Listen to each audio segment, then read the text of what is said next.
మన ప్రభువును రక్షకుడు అయిన యేసుక్రీస్తు నామమున అందరికీ వందనాలండి. దేవునికి స్తోత్రాలు.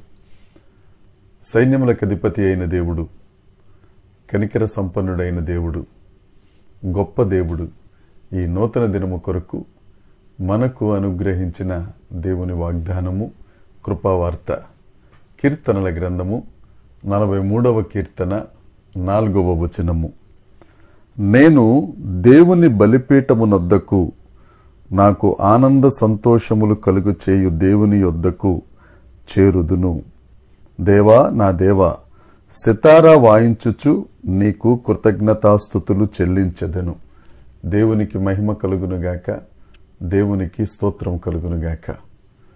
దేవుని బలిపీఠము దగ్గరికి, ఆనంద సంతోషములు ఇచ్చే దేవుని దగ్గరికి, మనం దేవుని దగ్గరికి, దేవుని బలిపీఠం దగ్గరికి మనం చేరితే మన దేవుడు మనకు ఆనంద సంతోషాలను ఇస్తారు. ఈ దినాన దేవుడు నీకు మాటిస్తున్నాడు, వాగ్దానం చేస్తున్నాడు. ఆయన సన్నిధికి, ఆయన బలిపీఠం దగ్గరికి మనం చేరిన ఎడల ఆనంద సంతోషాలు మనకు దొరుకుతాయి. కొన్ని వస్తువులు, కొన్ని పదార్థాలు కొన్ని చోట్లే దొరుకుతాయి. బొగ్గు కావాలంటే ఆ బొగ్గు గనుల దగ్గరికి వెళ్ళాలి, అక్కడ బొగ్గు దొరుకుద్ది. బంగారం కావాలి అంటే వాల్స్ అనే రాయి దగ్గరికి వెళ్తే బంగారం మనకు దొరుకుద్ది. అలాగే వజ్రాలు దొరికే ప్రదేశాలు కొన్ని ఉంటాయి. ఏవి ఎక్కడ దొరికినా ఆనందము సంతోషము మాత్రం మన దేవుని దగ్గరే దొరుకుతుంది. నా ప్రియమైన సహోదరి సహోదరులారా, ఈ కరగని తరగని ఆనంద సంతోషాలు ఇది లోకమిచ్చే సంతోషం కాదు.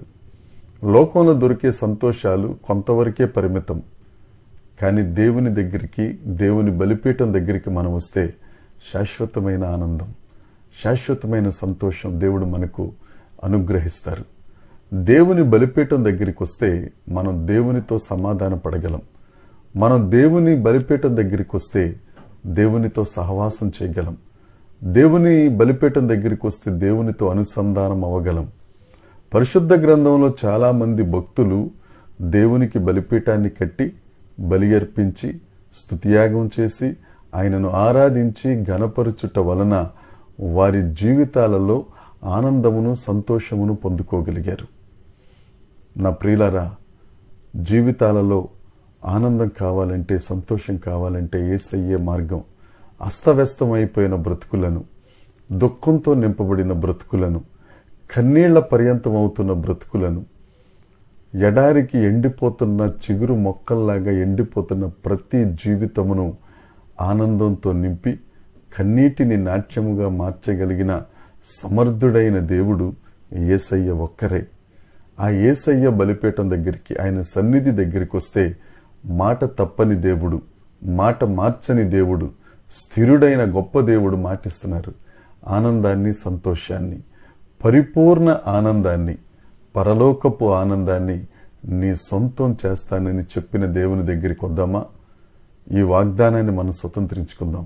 ఆ బలిపీఠం దగ్గరికి వచ్చి ఆ స్తుతియాగం చెల్లించి ఆ పరిపూర్ణ ఆనందం, ఆ పరలోక ఆనందం దేవుని ద్వారా మనం సొంతం చేసుకుందాం. దేవుడు ఈ మాటలు దీవించునుగాక.